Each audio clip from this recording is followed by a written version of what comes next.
Certamente o Padre Maurício já falou para você sobre as dimensões dessa diocese. É chamada a Igreja do Rio Negro, porque ela está situada na bacia do Rio Negro, que é o principal afluente do Rio Amazonas. Ele se junta com o Rio Solimões, lá em Manaus, e aí forma o Rio Amazonas.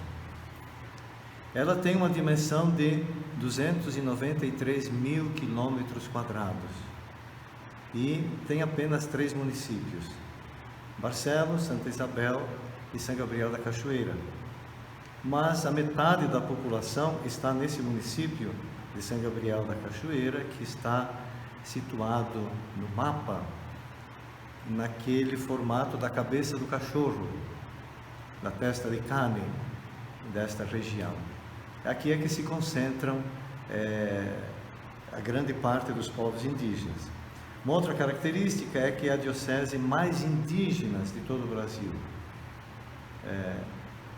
Mais ou menos 90% da população dessa diocese são povos indígenas que pertencem a 23 etnias e ainda hoje são faladas 18 línguas, sendo que 3 delas são consideradas co-oficiais junto com o português, que é a língua tucano, a língua baniwa e a língua nhengatu, chamada língua geral, que é falada por várias etnias que perderam a sua língua e acabaram adotando essa. É uma diocese que tem pouca população, talvez chegue a 100 mil habitantes. Os dados estatísticos do IBGE nunca conseguiram chegar a todas as comunidades para fazer um levantamento geral da população. Calcula-se que é aproximadamente 100 mil habitantes. São 11 paróquias, 5 estão nas cidades e as outras espalhadas na imensa região. São paróquias totalmente indígenas. Inclusive, uma delas é totalmente dedicada ao povo Yanomami, de Maturacá, Ariabu. Uma outra ao povo Baniwa e outras 2 ao povo tucano e as outras etnias afins que estão.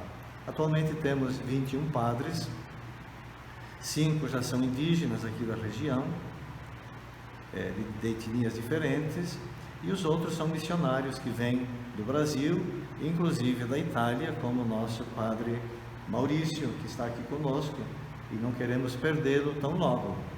Quem vem aqui sente a necessidade e deve permanecer uns bons anos. Assim como o bispo, quando chega, ele sabe que só vai sair quando completa 75 anos. Pois é, então eu acho que é uma descrição mais ou menos geral aqui desta região. Uma das características bonitas é que os missionários salesianos, quando chegaram aqui em 1915, foram aqueles que se estabeleceram aqui. Os outros vinham e eram itinerantes, eles vinham, ficavam um tempo e voltavam. Os missionários salesianos vieram para permanecer. E o Papa Pio X, quando os enviou para cá, ele profetizou dizendo: a Igreja do Rio Negro vai exigir de vocês muito suor, isto é, muito trabalho e muito dinheiro, porque tinha que construir tudo aqui, não tinha nada. E eles foram muito sensíveis e ao lado da capela construíram sempre uma escola e um posto de saúde. E praticamente até 1990, o Estado esteve totalmente ausente daqui. E quem cuidou da educação e da saúde, junto com a evangelização, foram os missionários salesianos de Dom Bosco e as filhas de Maria Auxiliadora, que vieram aqui em centenas de muitos países. Eles realmente trouxeram muita gente e muitos recursos econômicos. Aquilo que a diocese tem hoje é aquilo que eles construíram. As igrejas, os grandes prédios que se destinavam a acolher os jovens indígenas para alfabetizá-los e transmitir-lhes os outros conhecimentos da cultura geral, e que atualmente a diocese aluga esses prédios para a Secretaria Estadual de Educação, que manda os professores, os recursos e ocupando esses prédios imensos que foram construídos com muita solidez e estão aí servindo a população ainda hoje.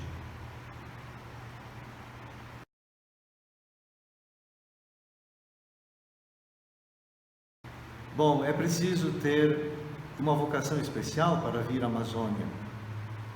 Eu sou do extremo sul do Brasil, lá do Rio Grande do Sul, e vim parar na Amazônia porque a minha diocese de Santa Maria, há muitos anos, envia missionários aqui para a Amazônia, principalmente para a igreja de Roraima.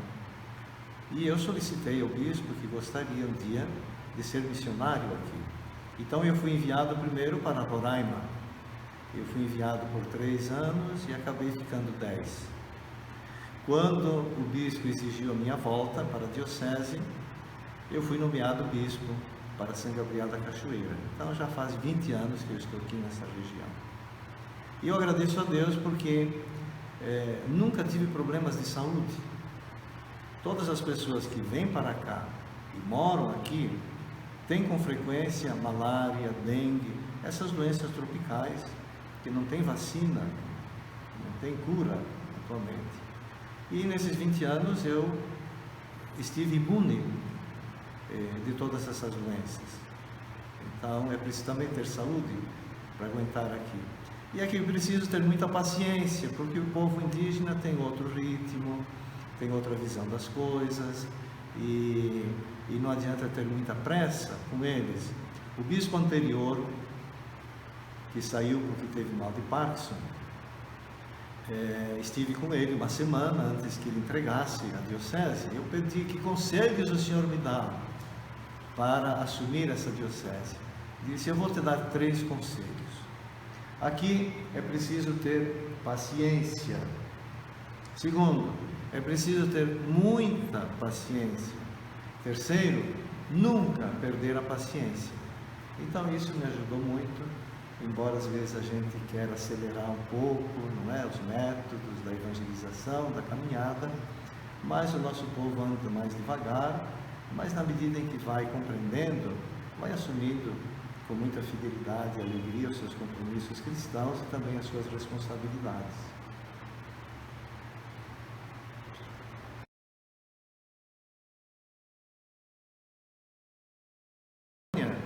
É um grande presente do Papa Francisco para todos nós. O Papa Francisco é um homem conduzido pelo Espírito de Deus e por isso nós temos certeza que é um Papa profeta e, além de profeta, é um habilidoso político, porque quando a gente vai juntando tudo o que está conduzindo para este sínodo, a gente descobre que dentro dele tem 3 conversões importantes. A primeira é a conversão pastoral que o Papa lançou com a Evangelii Gaudium, que já no primeiro ano do seu pontificado, em 2013, no fim do ano, nos surpreendeu com esta carta, que sem dúvida, esta exortação apostólica é a que contém a maior renovação da igreja de todos os tempos. A igreja em saída, a igreja missionária, a igreja samaritana, misericordiosa, a igreja de portas abertas, a igreja hospital de campanha, não é? A igreja que vai ao encontro das pessoas sem julgar, não é? Como disse o Papa Francisco: quem sou eu para julgar? Não é? A segunda conversão, a conversão ecológica, que o Papa nos surpreendeu de novo em 2015 com a sua exortação apostólica Laudato Si, que até agora é um dos maiores e mais abrangentes documentos sobre ecologia, não só da igreja, mas também de todo o mundo. É por isso que é chamada de uma carta pastoral ecológica, suma teológica, a suma ecológica. E por fim, no dia 15 de setembro do ano passado, o Papa escreveu uma Constituição Apostólica, que tem todo o peso maior, que é Episcopalis Communium, sobre a sinodalidade da Igreja. E este sínodo realmente ele é sinodal, porque partiu da escuta do povo, das comunidades indígenas, dos povos ribeirinhos. O Papa dizia, eles são os principais protagonistas do sínodo e devem ser escutados. E essa escuta foi feita durante todo o ano passado, aqui na nossa região, nas comunidades indígenas mais distantes. Todas elas responderam o questionário do instrumento de trabalho, e a partir daí a gente ficou sabendo que, juntando as respostas que vieram das igrejas do Brasil e também dos países vizinhos, da Panamazônia, da Colômbia, da Venezuela, do Peru, do Equador, da Bolívia, foram 1.500 páginas de propostas que a equipe pré-sinodal condensou no instrumento de trabalho que nós temos aí. Então, essas 3 conversões é da caminhada do Papa Francisco e que desembocam neste sínodo. A conversão pastoral, a conversão ecológica e a conversão sinodal da nossa igreja. É por isso que está tudo bem preparado para ser um sínodo que vai ficar na história da Panamazônia, mas também da caminhada da igreja do mundo inteiro e desse luminoso e profético pontificado do nosso querido Papa Francisco.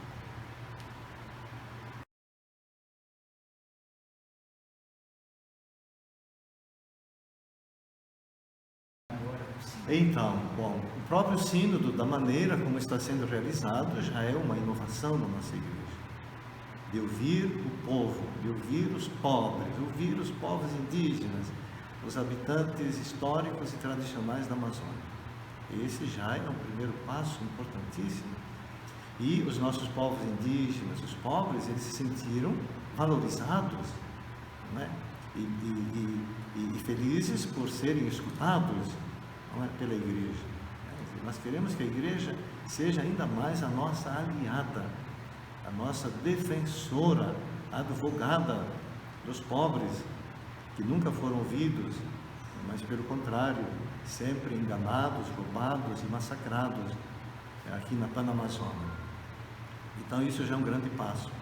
O segundo é que os bispos que vão participar, eles têm que levar, não é, o pensamento, as propostas, as necessidades dos povos dessa região. Não vão falar por si, não, tem que levar no seu coração, na sua consciência, as necessidades, as esperanças, as expectativas dos povos da Panamazônia. Em terceiro lugar, o Papa vai convidar representantes do mundo inteiro, tanto de pessoas da ciência, da antropologia, como representantes das igrejas do mundo inteiro, e principalmente da África e da Ásia, que têm problemas semelhantes aos nossos. Um deles é em relação à ministerialidade, né? Tem áreas remotas, distantes, onde o presbítero chega com muita dificuldade, às vezes uma vez por ano, 2 ou 3, e as nossas comunidades têm direito à Eucaristia. Então é muito importante este sínodo que diz: a Eucaristia é um valor fundamental da espiritualidade cristã. O que nós devemos agora é mudar o método de escolher aqueles que vão presidir a Eucaristia. Então nós vamos fazer essa proposta de ter homens casados nessas regiões mais remotas e com uma família bem constituída, escolhidos pelas próprias comunidades, que possam receber a ordenação sacerdotal.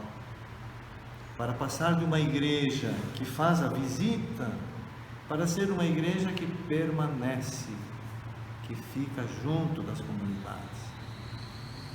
Aí nós aprendemos muito com os nossos irmãos evangélicos de distintas denominações. Quando tem uma comunidade organizada com mais de 10 famílias, eles têm direito a ter o seu templo, as Bíblias e ter um pastor que reside, que permanece com a comunidade. Nós temos que caminhar para isso. É uma grande necessidade. Uma outra importante é que as mulheres têm uma importância muito grande aqui na Amazônia. Elas são as líderes, aquelas que são as catequistas, que coordenam as comunidades. Então, temos que prever novos ministérios também para as mulheres, não apenas dar mais vez e voz, mas ter ministérios. É comprovado que em igrejas do Novo Testamento existiam as mulheres diáconas, e nós vamos fazer esse pedido também. Já temos os diáconos casados e vamos pedir também para termos as diáconas. Não vamos chamar de diaconisas, porque aí vão pensar que é um cargo inferior ao diácono masculino. Não, serão mulheres diáconas. E claro, todo o esforço para a inculturação da liturgia, na catequese, assumindo os valores da cultura, da espiritualidade, né, os valores comunitários dos povos indígenas. Eles devem entrar mais na liturgia, na catequese e assim por diante.